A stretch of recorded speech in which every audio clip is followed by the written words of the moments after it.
Hello students, hope you all are doing well and utilizing the time best way possible, studying and all that.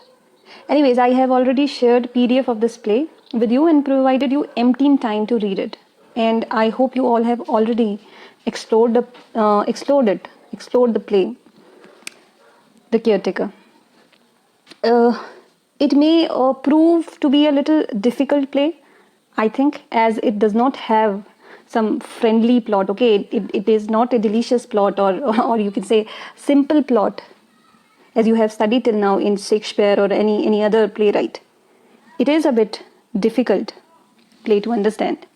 More than difficult, it is a little bit absurd. The character or play you will find a little absurd. A sort of, you can say that it does not contain a sort of story in it. It does not have a relevant story. Okay, so when you see if this sort of features in a play, you should know that these plays, they denote a age. The age is modern age. We already have discussed many times about modern age, which dated from 1901 to 1945. Some categorized it till 1939 and some it do to 1945. Basically, modern age is the period after World War I, right? And some writers or some critics, they planned the period after 1939 as post-modern age. So we already have discussed the elements of modern age when we were studying the poetry. So let's revise a little bit that what the modern age foster.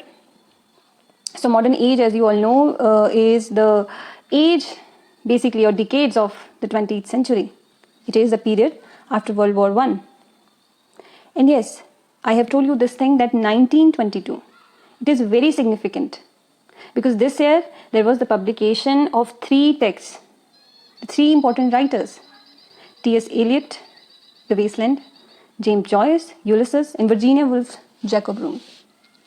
So yes, these were the 3 important writers and 3 important texts which mark the beginning of modern age. So eventually there were many writers which who contributed to the to this age. All right, and simultaneously many things, many flavors added to this age. Okay, this was the devastating age, right? It was World War I, 1914 to 1908, and it.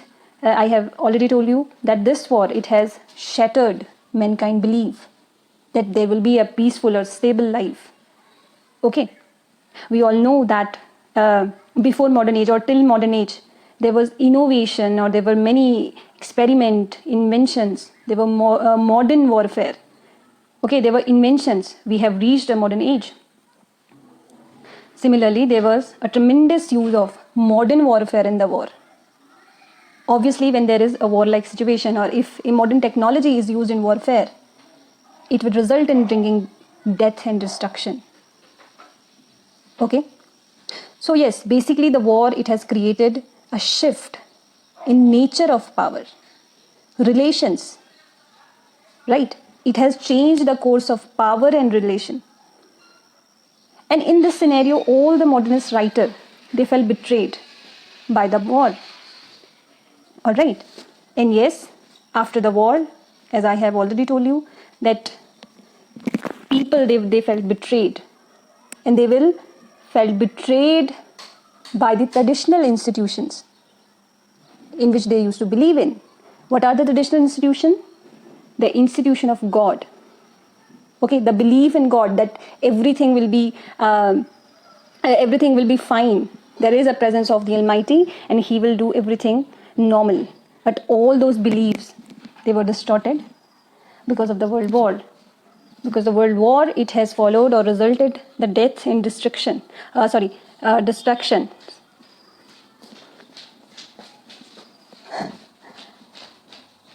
Okay. So,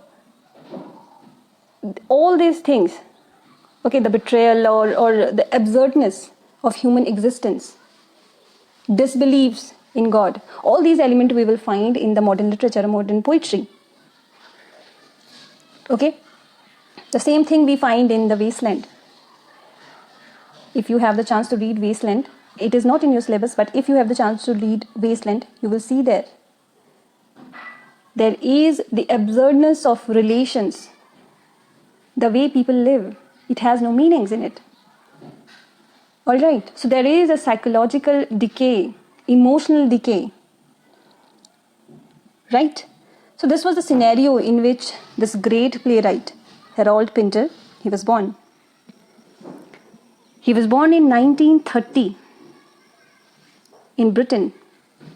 All right. He was born in East London, Hackney, East London, to Hyman and Frances Pinter. And most intimidating fact is that he was a Jewish. And life was not good for a Jewish to flourish in that time in Britain. You would have known that if you have world history, if you have studied world history, you know that it was a difficult time for Jews in England. Hitler was rise to power, all right? Fascism, all those things, they were against Jewish. And at the same time, Britain was heading towards the Great Depression. It was a period of Great Depression, 1929 and 1933. Okay? It is not sort of psychological depression. The depression, it is economical depression. Okay, it was a severe worldwide economic depression. Economy was distorting. All right, there was a great slowdown. And at the same time, there was war ingoing. So,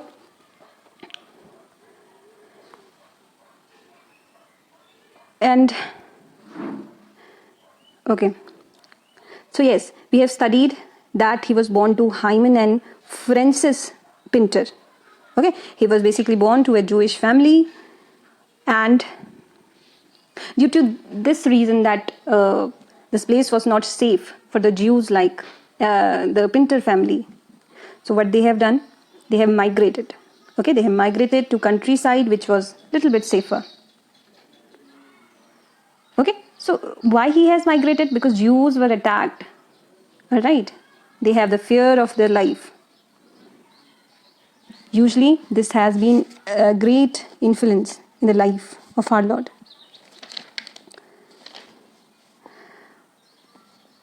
Okay, so it was a great time when Harold Pinter, he attended the Royal Academy of Dramatic Art, where he has studied acting. Okay, and later he has received a chance to attend Royal Academy of he has a chance to attend the national service in Armed Forces of Britain. But he refuses it. Why he refuses it? Because he has a belief that his ideas or his own beliefs, they condemn war and war services. This is the reason that he has not joined or he has refused the national services. See, he has a greater influence of Samuel Beckett in him.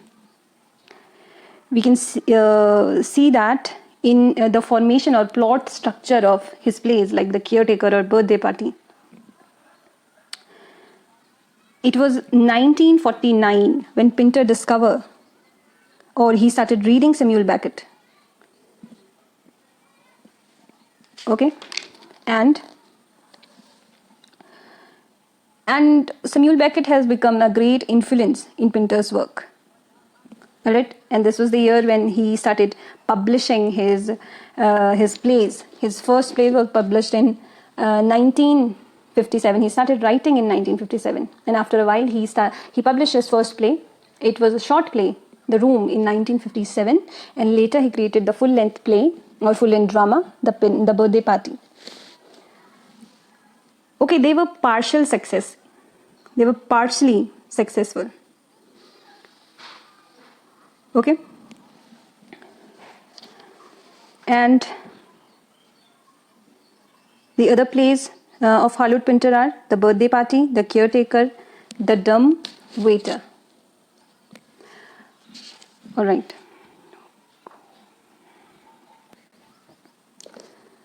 Okay. So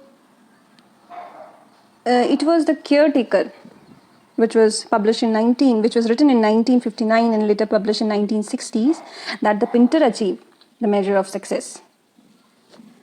All right, let's see the next slide. Okay, let's study some of the important points related to The Caretaker. It was written in 1959 and it was premiered in 27 April 1960 by Arts Theatre, Westminster, London. And this play is tragic comedy. Okay, you have studied the plays of Shakespeare. They are some plays like Macbeth, Hamlet. They are tragic play. Tragic play. What are tragic play? Tragic play, basically there is a protagonist or the hero who has some flaw in his character, which ultimately leads his downfall, and after that, in the end, there is a purgation of the emotions, okay, which is called the catharsis. Okay, it means at the end, in tragedy, at the end, they give some comic relief, right? Mostly tragedies, they provide a tragic end, okay. And in comedy, you know better about the comedy plays or comedy, right? Comedy plays of Shakespeare. All right, let's talk about The Caretaker. Caretaker is tragic comedy. That means they have the blends of both tragic and comedy. Tragic and comic play. They have the blend of both of them. It means that it is half partial tragic and partial comic. Right? And when we talk about this play, The Caretaker, it contains the biographical elements in it. Okay, it basically taken from an event from the life of Harold Pinter. It was the time when he was living with his first wife and his brother. So it has a biographical element. Okay, you can write that. And this language and plot, it blends realism. Okay, it presents realism. This play basically present realism in itself. Okay, so realism, what realism do? It basically reject romanticism. Right, romanticism के जितने भी element होते हैं, realism उन elements को reject करता है. Romanticism के क्या एलिमेंट होंगे? Okay, they loss themself in nature. उनकी जितनी भी इमेजिनरी होगी वो क्या होगी? नेचर से रिलेटेड होगी. ओके, नेचर उनकी सेटिंग होगी, नेचर ही उनके कैरेक्टर्स होंगे. बेसिकली जो है romanticism revolves around imagination and fictional things, the beauty of nature. They are lost in nature. But when we talk about realism, it is just opposite of romanticism. Okay, realism focus on presenting the reality. Sometimes it is called naturalism also. Okay, so what it attempts to do, it attempts to present subject matter truthfully, right, without including any sort of artificiality or fictional things. It tends to present a real scenario, reality of the society, or any subject they have taken to present their play, to write. Right? So The Caretaker is, of course, the language in the plot. It presents the reality, the realism. All right. And this play is also the theatre of absurd genre.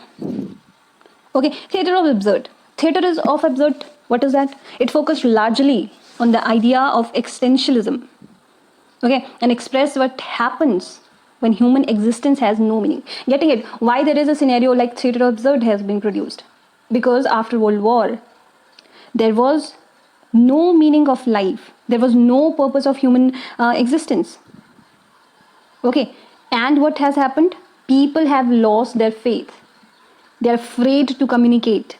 So this was the reality of that current or contemporary society of that time. So writers, they are the forebringer of the society, or they present the reality of the society, and in the theatre of absurd, they have done the same thing. They present a incident or a scenario where human existence, it does not have any purpose. There is no communication. Everything is absurd. Okay, so they basically write the plays which does not have a end. and it does not have a beginning itself. Okay, it is a form of theatre that emphasizes on absurdity of human existence. And how they will present that? They will present that with meaningless dialogues, purposeless situation. There is lack of logical development, and they were mindless repetitions of lines and action. Getting it? The same thing you will see. There is a purposeless situation in this play also. The setting. There are meaningless dialogues. There is lack of logical development. There is no progress in the play. The whole situation, it rounded around a single room in the life of the three people. And yes, there are absurd dialogues and action in the play. Alright, so basically this play belongs to the theatre of absurd plays. Okay, the most famous play of theatre of absurd was Waiting for Godot. Okay, so it does not have, these absurd theatre, it does not have a concept of drama. There is no chronological plots. There is no logical language or theme or any recognizable setting. There's nothing like that. Simply, they are what? They present absurdity, nothingness. Alright? Okay. Another important factor or the theme which is present in the play is the comedy of menace. Alright? Comedy of menace. Now what is comedy of menace? Comedy of menace is a play, okay, in which laughter of an audience is followed by some situation which has a sense of or a feeling of impending disaster. यानी कि क्या होगा कि it has a comedy, okay, event will be comic, but those comic elements or those comic scenarios, they will be followed by some disaster. All right. Okay, we can take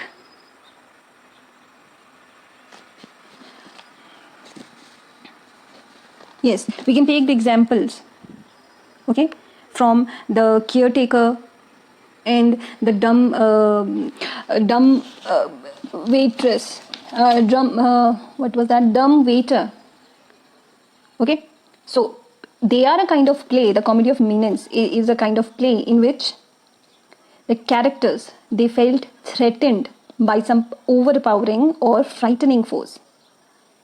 So in the comedy of menace, the fair and meanness, it become a source of comedy. All right. Yes, the important thing I have forget to mention that Harold Pinter, he received Nobel Prize in Literature in 2005 and he died in 2008. All right. Okay, let's come upon the characters. The main character of the play, Easton. Easton, he is a man in his early 30s. He is brother of Mick. And who Mick is? Mick is a man in his early 20s and he was the owner of the building. Okay, so basically the setting of this play, the caretaker, or Easton is the one who is called the caretaker. It is a building and basically Easton is the caretaker of the particular room he lives in. So the owner of that building is Mick and Easton proved to be the caretaker of that building. Okay, and Mick is the owner, and there is a third character called Mac Davis. He's an old man and he's temporarily living with Easton. Actually, Easton has bought him. Alright, Easton is the one who bought this character, Mac Davis. To the room. So what basically the play is about? The play concerned two brothers, Easton and Mick. Alright, and a tramp. He's a tramp basically, okay, who was bought by Easton. Okay, so the play rounds between these three characters. All right, so study, if you have not studied the play till now, just go through a reading of the play, and we are going to discuss the play with the first act of the play in the second lecture series. All right, Till then, be safe and keep studying.